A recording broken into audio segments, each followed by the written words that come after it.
ಉತ್ತರ ಕರ್ನಾಟಕದ ಹೆಮ್ಮೆಯ ಪಬ್ಲಿಕ್ ನೆಟ್ವರ್ಕ್ ಸುದ್ದಿ ನಿಮ್ಮ ಮನೆಯ ಬಾಗಿಲವರೆಗೆ. ಪ್ರಶಾಂತ್ ನಾಗ್ನೂರ್ ಇವರ ಸಾರಥ್ಯದಲ್ಲಿ ಪಬ್ಲಿಕ್ ನೆಟ್ವರ್ಕ್ ಟಿವಿ. ಇವತ್ತು ನಮ್ಮ ಸ್ವತಂತ್ರ ಭಾರತದ ಇತಿಹಾಸವನ್ನ ನೋಡಿದಾಗ ನಮ್ಮ ಭಾರತ ದೇಶಕ್ಕೆ, ನಮ್ಮ ಭಾರತದ ಅಭಿವೃದ್ಧಿಗೆ, ನಮ್ಮ ಭಾರತ ಮಾತೆಯ ಗೌರವವನ್ನ ಎತ್ತಿ ಹಿಡಿಯೋದನ್ನ ನೋಡಿದಾಗ ಸ್ವತಂತ್ರ ಭಾರತದ ಇತಿಹಾಸದಲ್ಲಿ ಅಟಲ್ ಬಿಹಾರಿ ವಾಜಪೇಯಿ ಅವ್ರನ್ನ ಬಿಟ್ರೆ ಇಂದಿನ ನಮ್ಮೆಲ್ಲರ ನೆಚ್ಚಿನ ಪ್ರಧಾನಮಂತ್ರಿಗಳಾದಂಥ ನರೇಂದ್ರ ಮೋದಿಜಿ ಅವರ ನೇತೃತ್ವದಲ್ಲಿ ನಮ್ಮ ದೇಶದ ಇತಿಹಾಸ ಇಡೀ ಜಗತ್ತಿಗೆ ಪರಿಚಯ ಮಾಡಿಕೊಡುವಂತ ರೀತಿಯಲ್ಲಿ ಅನೇಕ ಸುಧಾರಣೆಯ ಕಾರ್ಯಕ್ರಮಗಳು ಇವತ್ತು 2014ರಿಂದ ನಾವು ನೋಡ್ತಾ ಇದ್ದೀವಿ. ಒಂದ್ ಮಾತು ಹೇಳ್ತಾರೆ, ಆನ್ ಬಾನ್ ಶಾನ್ ಅಂತ ಹೇಳಿ.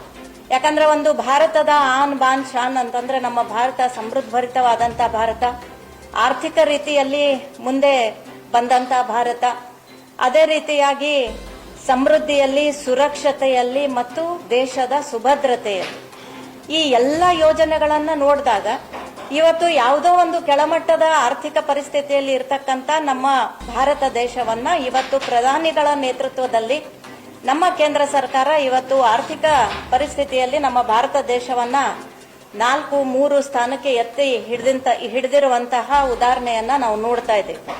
ಹಾಗಾಗಿ ಸುಮಾರು 2014ರಿಂದ 2025ರವರೆಗೆ ಅನೇಕ ತರದ ಬಿಲ್ಗಳನ್ನ ತಂದು ಸರ್ವಾಂಗೀಣ ಅಭಿವೃದ್ಧಿ ಅಂದ್ರೆ ಏನು ಅಂತಕ್ಕಂಥದ್ದನ್ನ ನಮ್ಮ ಪ್ರಧಾನಮಂತ್ರಿಗಳು ಇವತ್ತು ನಮ್ಗೆಲ್ರಿಗೂ ಅಷ್ಟೇ ಅಲ್ಲ, ನಮ್ಮ ದೇಶದ ಜನತೆಗಷ್ಟೇ ಅಲ್ಲ, ಇಡೀ ಜಗತ್ತಿಗೆ ತೋರಿಸ್ಕೊಟ್ಟಂತ ಉದಾಹರಣೆಯನ್ನ ನಾವು ಇವತ್ತು ನೋಡ್ತಾ ಇದ್ದೀವಿ. ಹಾಗಾಗಿ ಕಳೆದ ಬಾರಿ ಮೊನ್ನೆ ತಾನೇ ನಡೆದಂತ ಚಳಿಗಾಲದ ಒಂದು ಕೇಂದ್ರದ ಅಧಿವೇಶನ ಬಹಳಷ್ಟು ಮಹತ್ವಪೂರ್ಣವಾದಂತ ಒಂದು ಬಿಲ್ ಅನ್ನ ಸನ್ಮಾನ್ಯ ಮೋದಿಜಿ ಅವರ ನೇತೃತ್ವದಲ್ಲಿ ಇವತ್ತು ಆ ಬಿಲ್ ಅನ್ನ ಘೋಷಣೆ ಮಾಡಲಾಯಿತು. ಅದು ಏನು ಅಂತಂದಾಗ ಮೋದಿಜಿ ಅವರ ಈ ಸರ್ವಾಂಗೀಣ ಅಭಿವೃದ್ಧಿ ಟಾರ್ಗೆಟ್ ಇಟ್ಟಿರುವಂತದ್ದು 2047. ಆ ವರ್ಷಕ್ಕೆ ನಮ್ಮ ದೇಶ ಸ್ವತಂತ್ರ ಆಗಿ 100 ವರ್ಷದ ಇತಿಹಾಸ ಇರುವಂತ ಸಂದರ್ಭದಲ್ಲಿ ನಮ್ಮ ಭಾರತ ದೇಶದ ಬೆನ್ನೆಲುಬು ಅಂತಂದ್ರೆ ಗ್ರಾಮೀಣ ಭಾಗ ಮತ್ತು ರೈತರು. ಯಾಕಂದ್ರೆ ಗಾಂಧೀಜಿಯವರ ಕನಸು ಕೂಡ ಇತ್ತು. ಗಾಂಧೀಜಿಯವರು ಕೂಡ ಹೇಳ್ತಿದ್ರು, ಯಾವ ಅರ್ಥದಲ್ಲಿ ಯಾವ ಟೈಮಿಗೆ ನಮ್ಮ ಗ್ರಾಮೀಣ ಭಾಗ ಸುಧಾರಣೆ ಆಗ್ತದೋ ಆ ಟೈಮಲ್ಲಿ ನಮ್ಮ ಭಾರತ ದೇಶ ನಿಜವಾದ ಅರ್ಥದಲ್ಲಿ ಒಂದು ಸುಧಾರಣೆ ಹೊಂದಿದ ರೀತಿಯಲ್ಲಿ ಆಗ್ತದೆ ಅಂತಕ್ಕಂಥ ಮಾತನ್ನ ಹೇಳ್ತಿದ್ರು. ಅದೇ ರೀತಿ ಸನ್ಮಾನ್ಯ ಮೋದಿಜಿಯವರು ಕೂಡ ಇವತ್ತು ಅನೇಕ ಬಿಲ್ಗಳ ಮುಖಾಂತರ ಇವತ್ತು ಒಂದು ಹೊಸ ಬಿಲ್ ಅನ್ನ, ಇದು ವಿಶೇಷವಾಗಿ ರೈತ ಕುಟುಂಬಕ್ಕೆ ಸಹಾಯವಾಗುವಂತ ರೀತಿಯಲ್ಲಿ, ರೈತರಿಗೆ ಸನ್ಮಾನ ದೊರೆಯುವಂತ ರೀತಿಯಲ್ಲಿ ಮತ್ತು ಗ್ರಾಮೀಣ ಭಾಗದ ಸರ್ವಾಂಗೀಣ ಅಭಿವೃದ್ಧಿಯ ರೀತಿಯಲ್ಲಿ ಇವತ್ತು ಬಿಲ್ ಅನ್ನ ತಂದ್ರು. ಅದಕ್ಕೆ VB-G ರಾಮ್ಜಿ ಅಂತಕ್ಕಂಥ ಒಂದು ಹೆಸರಿನ ಅಡಿಯಲ್ಲಿ ಅದನ್ನ ಹೆಸರು ಬದಲಾವಣೆ ಮಾಡಿ ಒಂದು ಬಿಲ್ ಅನ್ನ ಮೊನ್ನೆ ನಾವು ತಂದಿರೋದು ನಾವು ನೋಡ್ತಾ ಇದೀವಿ. ಇದರ ಅರ್ಥ ಏನು ಅಂತಂದ್ರೆ ವಿಕಸಿತ ಭಾರತ ಗ್ಯಾರಂಟಿ ಫಾರ್ ರೋಜ್ಗಾರ್ ಮತ್ತು ಆಜೀವಿಕಾ ಮಿಷನ್ ಅಂತ ಹೇಳಿ ಇದರ ಒಂದು ಅರ್ಥವನ್ನ ಕಲ್ಪಿಸುವಂತ VB-G ರಾಮ್ಜಿ ಅಂತಕ್ಕಂಥ ಒಂದು ಮಸೂದೆ ಮಂಡನೆ ಆಯಿತು. ಇದನ್ನು ನೋಡಿದಾಗ ಈ ಬಿಲ್ ಅಲ್ಲಿ ವಿಶೇಷವಾಗಿ ಗ್ರಾಮೀಣ ಭಾಗವನ್ನ ಕಾನ್ಸಂಟ್ರೇಟ್ ಮಾಡಿ, ಮೊದಲು ಕೂಡ ನಾವು ನರೇಗಾ ಅಂತ ಹೇಳ್ತಿದ್ವಿ, ಉದ್ಯೋಗ ಖಾತ್ರಿ ಯೋಜನೆ ಅಂತ ಹೇಳ್ತಿದ್ವಿ, ಇದೆಲ್ಲಾನು ಕೂಡ 1960ರಿಂದ ಗ್ರಾಮೀಣ ಭಾಗದ ವಿಕಾಸಕ್ಕಾಗಿ ಇದ್ರೂ ಕೂಡ ಅಷ್ಟರ ಮಟ್ಟಿಗೆ ಇದು ಅಭಿವೃದ್ಧಿ ಆಗಿರಲಿಲ್ಲ ಮತ್ತು ಎಫೆಕ್ಟಿವ್ ಆಗಿ ಇದು ಕಾರ್ಯ ಮಾಡಿರಲಿಲ್ಲ. ಹಾಗಾಗಿ ಇದರಲ್ಲಿ ಈ ಬಿಲ್ ಅಲ್ಲಿ, ಮೊದಲಿನ ಬಿಲ್ ಅಲ್ಲಿ ಅನೇಕ ಲೋಪದೋಷಗಳನ್ನ ತಿದ್ದುಪಡಿ ಮಾಡಿ ಅದಕ್ಕೆ ಒಂದು ಸ್ಟ್ರಾಂಗ್ ಆದ ಬೇಸನ್ನ ಹಾಕಿ ಇವತ್ತಿನ ಪರಿಸ್ಥಿತಿಯಲ್ಲಿ 2025ರ ನಂತರದ ಪರಿಸ್ಥಿತಿಯಲ್ಲಿ ಗ್ರಾಮೀಣ ಭಾಗದಲ್ಲಿ ನಾವೇನೇನು ಕಾರ್ಯಗಳನ್ನ ಕೈಗೊಳ್ಳಬೇಕು, ಗ್ರಾಮೀಣ ಭಾಗದಲ್ಲಿ ಇರ್ತಕ್ಕಂಥ ರೈತರ ಕೈ ಬಲಪಡಿಸಬೇಕು ಮತ್ತು ಅವರಿಗೆ ಉದ್ಯೋಗ ಖಾತ್ರಿ ಯೋಜನೆಯನ್ನ ಕೊಡುವಂತ ನಿಟ್ಟಿನಲ್ಲಿ ಅನೇಕ ಬದಲಾವಣೆಗಳನ್ನ ತಂದು ಈ ಬಿಲ್ ಅನ್ನ ಇಂಟ್ರೊಡ್ಯೂಸ್ ಮಾಡಿರೋದು ನಾವು ಈಗಾಗಲೇ ನೋಡ್ತಾ ಇದ್ದೀವಿ. ಈ ಒಂದು ಬಿಲ್ ಅಲ್ಲಿ ನಮ್ಮ ಗ್ರಾಮೀಣ ಭಾಗದ ರೈತ ಕುಟುಂಬಗಳಿಗೆ ಸುಮಾರು ಮುಂಚೆ ಏನು ನಾವು ಉದ್ಯೋಗ ಖಾತ್ರಿಯಲ್ಲಿ 100 ದಿನಗಳ ಮಟ್ಟಿಗೆ ನಾವು ಉದ್ಯೋಗದ ಖಾತ್ರಿಯನ್ನ ಆ ಜನತೆಗೆ ಕೊಡ್ತಾ ಇದ್ವಿ.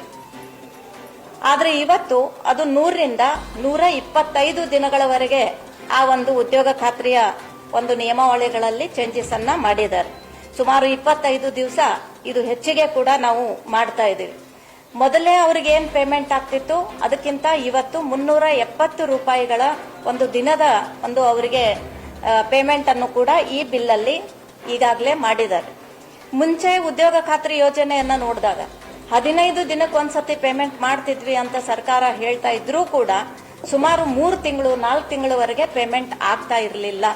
ಆದ್ರೆ ಇವತ್ತು ವಾರಕ್ಕೆ 10 ದಿನಗಳ ಒಳಗಡೆ ಡೈರೆಕ್ಟ್ ಆಗಿ ಇದು ಲಾಭಾರ್ಥಿಯ ಅಕೌಂಟ್ಗೆ ಪೇಮೆಂಟ್ ಹೋಗೋ ರೀತಿನಲ್ಲಿ ಬಹಳಷ್ಟು ಪಾರದರ್ಶಕತೆಯನ್ನ ಇಟ್ಕೊಂಡು ಇದರಲ್ಲಿ GPS ಇರಬಹುದು, ಅದೇ ರೀತಿ ಒಂದು ಡ್ಯಾಶ್ ಬೋರ್ಡ್ ವ್ಯವಸ್ಥೆ ಇರಬಹುದು ಮತ್ತು ಟ್ರ್ಯಾಕಿಂಗ್ GPS ಟ್ರ್ಯಾಕಿಂಗ್ ವ್ಯವಸ್ಥೆ ಮತ್ತು AI ಟೆಕ್ನಾಲಜಿಯನ್ನ ಯೂಸ್ ಮಾಡಿದ್ದಾರೆ.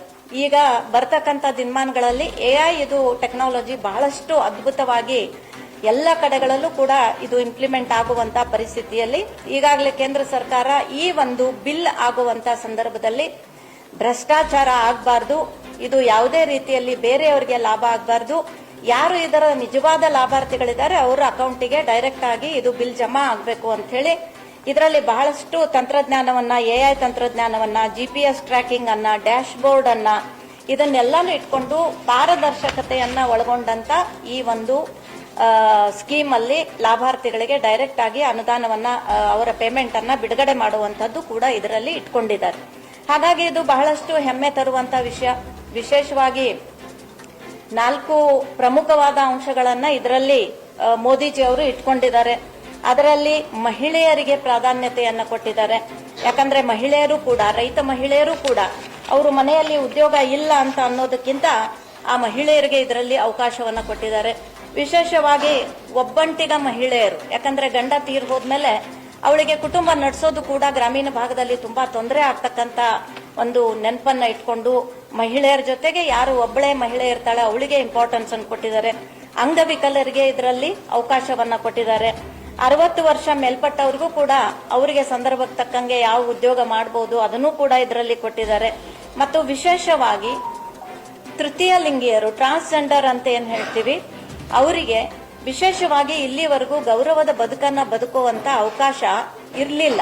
ಆದ್ರೆ ಈ ಬಿಲ್ನಲ್ಲಿ ಅವರಿಗೂ ಕೂಡ ಸ್ವಾಭಿಮಾನದ ಬದುಕನ್ನ ಬದುಕೋದಿಕ್ಕೆ ಅವರು ಕೂಡ ಗ್ರಾಮೀಣ ಭಾಗದಲ್ಲಿದ್ರೆ ಅವ್ರಿಗೂ ಕೂಡ ಉದ್ಯೋಗದ ಖಾತ್ರಿಯ ಒಂದು ವಿಶ್ವಾಸವನ್ನ ಈ ಬಿಲ್ ಅಲ್ಲಿ ಇರೋದು ನಮಗೆ ಬಹಳಷ್ಟು ಸಂತೋಷ ಪಡ್ತಕ್ಕಂತ ವಿಷಯ ಅಂತ ಹೇಳಿ ನಾನಿವತ್ತು ಹೇಳೋದಕ್ಕೆ ಬಯಸ್ತಾ ಇದ್ದೇನೆ. ಅದರ ಜೊತೆಗೆ ಇವತ್ತು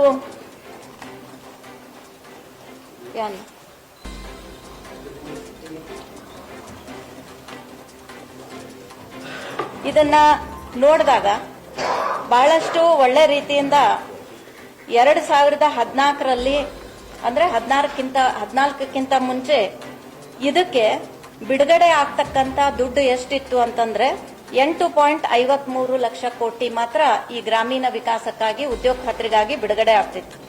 ಮತ್ತು ಪೂರ್ಣಗೊಂಡಂತ ಕಾಮಗಾರಿಗಳು ಎಷ್ಟು ಅಂತಂದಾಗ 2014ರಲ್ಲಿ 1.53 ಲಕ್ಷ ಇದರಲ್ಲಿ ಪೂರ್ಣಗೊಂಡಂತ ಕಾಮಗಾರಿಗಳು ಅಂತ ಹೇಳಿ ಒಂದು ರೆಕಾರ್ಡ್ ಇತ್ತು. ಆದ್ರೆ ಈಗ ಮೋದಿಜಿ ಅವರು ಬಂದ ಮೇಲೆ 8.62 ಲಕ್ಷಕ್ಕೆ ಇವತ್ತು ಅದು ಹೆಚ್ಚಿಗೆ ಆಗಿದೆ. ಮತ್ತು ಒಳ್ಳೆ ರೀತಿಯಿಂದ ಈಗಾಗಲೇ ಆ ಕಾರ್ಯಗಳು ನಮ್ಮ ಗ್ರಾಮೀಣ ಭಾಗದಲ್ಲಿ ನಡೀತಾ ಇದ್ದಾವೆ.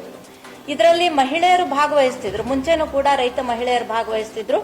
ಆದ್ರೆ 2014ರ ಹಿಂದೆ ನೋಡಿದಾಗ 48% ಮಹಿಳೆಯರ ಭಾಗವಹಿಸುವಿಕೆ ಇದ್ರೆ ಮೋದಿಜಿ ಅವರು ಬಂದ್ಮೇಲೆ ಅದು 57%ಕ್ಕೆ ಜಾಸ್ತಿ ಆಗಿದೆ ಅಂತಕ್ಕಂತ ಒಂದು ಮಾತನ್ನು ಕೂಡ ನಾನು ಇಲ್ಲಿ ಹೇಳೋದಕ್ಕೆ ಬಯಸ್ತಾ ಇದ್ದೀನಿ.